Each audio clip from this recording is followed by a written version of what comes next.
Welcome back to Alberta Primetime. Canadians are banking online more than any other nationality, and mobile banking is next. But how safe or informed is it? We'll ask the Monday Money panel. Jim Yee is an Edmonton financial educator and founder of retirehappy.ca. Russ Ratwa is a senior investment advisor with Canaccord Wealth Management. And Shafik Hirani is director and senior executive financial advisor with Investors Group Calgary. Good evening, everybody. Hi, Jen. Hello. Well, the Canadian Wireless Telecommunications Association says for those of us still banking with paper mail, security is cited as the top concern. Shafik, should Albertans be logging on or still tearing open envelopes? Oh, sorry, John. I don't hope I didn't cut you off, but logging on is by far the trend of the future, and I think it's a growing trend that's not going away. But the one point that we should understand is the second fastest growing trend is identity theft, and so that's why there's a lot of issues around security about online access, and especially the iPhone apps and the BlackBerry apps that come along with that. What happens if you lose your phone and you've just been banking, Shafik? Well, every bank, every institution has the ability to protect you in a certain way, and they do automatically log you off. If you lose your phone, you know, there was a survey, 7 out of 10 people in Ottawa got returned their phones. So there's a lot of things to be said for trust. However, you got to be careful where you put your phone and your wallet nowadays. So, Jim, most Albertans have received that letter in the mail saying we offer online services for you. Is that because that saves banks money?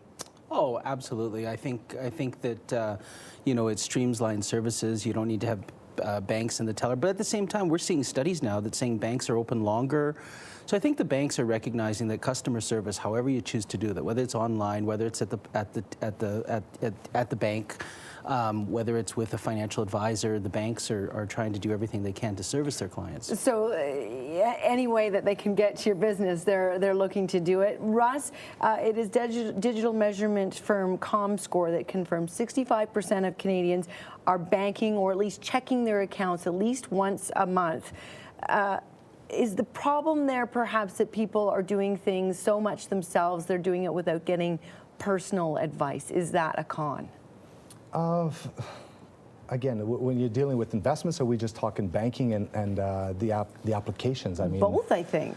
Well, investing on your own is always a dangerous thing. If a person can apply the time, there's a lot of intelligent people. Most people, if they apply the time, will do an effective job. But it's, I mean, you have family, you have your social life, you have your work. Just applying your time is the key to this. We heard quickly about Shafik's opinion on safety. Just quickly, both of you, how do you feel about the security? Well, I think it's a big concern. I really do. You know, in that same study that Shafik quoted, also it said that 90% of people snooped and looked at the information. They maybe never did anything bad, but they snooped. And so if it gets into the wrong hands, it can be very, very dangerous. I look at tablets now. The main line of security appears to be the 4-digit code to get in, and that's it. If you know, people can crack that code. I know I do a lot of social media work with my tablet, and once you're into my tablet, you can do lots of different things. So. Russ, paper, the same thing. If your account number's sitting there, it's just usually a PIN, access away, right? My tech guru is Grant Nickel, and he gave me some great insights. He said, first of all, never use allow the browser or the app to store your password. Never check your bank accounts in these free Wi-Fi spots.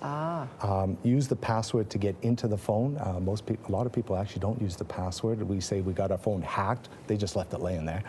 And also, most apps have the password as well, so utilize that as well. Okay. Another topic here, the Bank of Canada is holding its overnight rate target at 1%, citing the need to help spur investment and growth during the global economic recovery. Shafik, you were watching this rate announcement last week. It came out, for the most part, I think, as expected. How does it affect what you tell your investment clients in Alberta? You know, the first thing that we have to understand is that a lot of investment clients have money outside of Canada. So when you're investing, a lot of people are paying attention to what's going on in Europe with the sovereign debt issue, what's going on with China with their soft landing, what's going on with the U.S. with their debt. when Mark Carney makes an announcement that rates are going to stay low, the biggest impact that's going to have is on the Canadian dollar. And if you're like most Albertans, you have most of your money in Canadian investments, but a small portion in U.S., European equities. And if the Canadian dollar rises, then your returns on those foreign entities decline. So that's why it's important to keep an eye on what's going on with the Canadian dollar. It'll affect your overseas portfolio.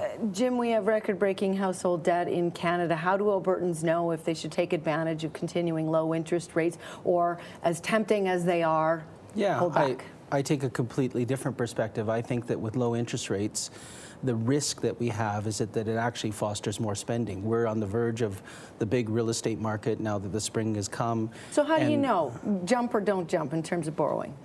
Is there a formula? What I'm going to tell people is that most people have too much debt, and the lower interest rates are an opportunity to pay off more debts that much faster.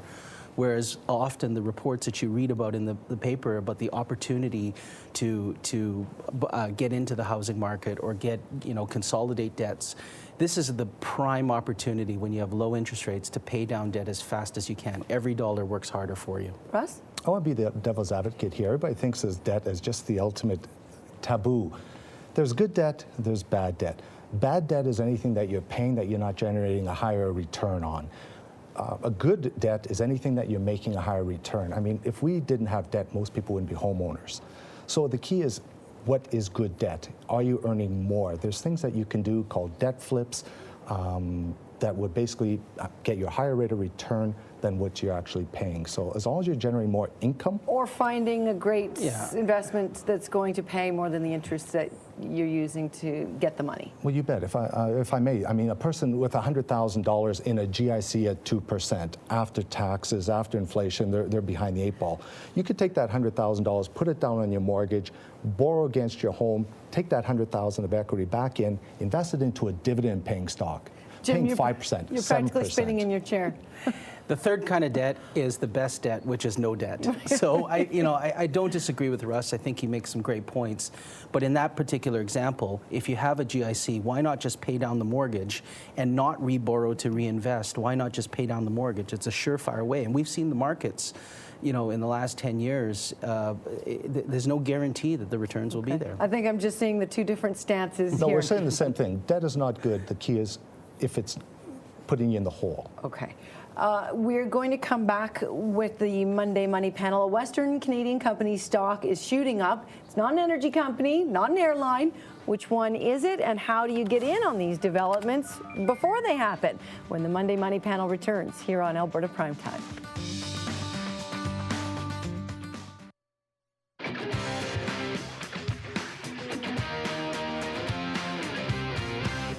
Welcome back to Alberta Primetime and the Monday Money panel. Before we get to that hot Western stock investors are eyeing, what else are you watching, Jim? Quickly, you've got an eye on the federal budget. What are you expecting? Yeah, this time of year, it's always tax time, budget time. It's interesting, the Conservative government sort of leaked some information. Looks like a cost-cutting budget. So and being a fiscally responsible sort of advocate, I like seeing hearing what I've heard. So we'll see what happens. Russ, sell in May and go away. Is it a myth that investors in May leave some money on the table? You're already looking forward. Well, historically, the 6 months after May can be tricky because just people go on holidays, the kids are out of school, they're just not paying as much attention.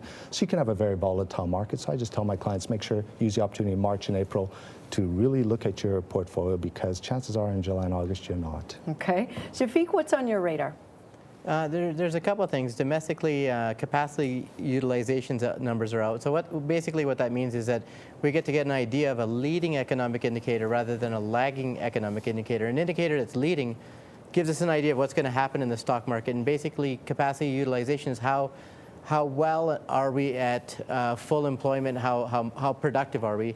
And also manufacturing sales are out on Friday, and both of those two are going to give a good indication which way the Canadian dollar is going and which way the Canadian economy is going. Okay, we'll look forward to those. Also, Western Canada's largest private grain handler, Viterra, Their stock shot up Friday on rumors of international interest in a $5 billion buyout. Russ, this follows the end of the Canadian Wheat Board's market monopoly. Could the savvy investor have predicted the Friday spike and made some money there? The analysts would lead you to believe that they've been talking about that for years. Certainly the advocates of losing the monopoly were saying that this was inevitable. To get ahead of that spectrum, I mean, this will materialize, but there's other companies in the sector that you can watch, and once the news settles down, you'll see the stock prices settle down. But it gives you a great opportunity to see what the floor, perhaps, of that company's value is, what somebody's prepared to pay for it. Shafik, how do Albertans, who do they turn to take advantage of these kind of stock opportunities, little money making? Is a portfolio advisor that sort of looks broadly at everything different than someone who can advise on, has the insider information, can talk to you about what's going to happen before you read it in the papers afterwards? Yeah, absolutely, Jennifer. And there's different types of financial advisors. There's some people that work towards a comprehensive financial plan, and their job is to help people project out their written future by doing budgeting and estate planning and education planning, retirement planning. Then there's the more traditional research analysts and the investment advisors. Those guys, they specialize in different fields, from banking to oil and gas to like Viterra, like the commodity sector. Those guys actually analyze which companies are primed for takeovers, publish their reports, and those reports are available at a lot of institutions, online banking, direct investing, things like that.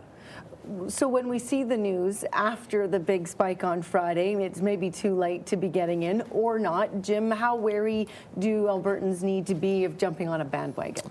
Well, I've always preached that if you react on short-term news, you're speculating, which is probably the most risky and dangerous form of investing. There's always reasons to jump in and jump out, whether it's mergers, acquisitions, IPOs, budgets, economic reasons. But I think that you got to stay true to the long term. You got to stay. The whole point of having an investment plan to begin with is it gives you a framework, and if this works within your framework, then great. But if it doesn't, don't panic. Don't feel like you missed the boat. Just stay true. Russ, last 20 seconds, you offer your clients maybe the specialized type of advice, talking to the CEOs yourself. That's 50-60% of my time is talking to people that can actually make sense of those reports and how to take advantage of the next, perhaps, takeout. Thank you all for your time tonight. Jim Yee is an Edmonton financial educator and founder of retirehappy.ca. Russ Dratwa is a senior investment advisor with Canaccord Wealth Management, and Shafik Hirani, director and senior executive financial advisor with Investors Group Calgary.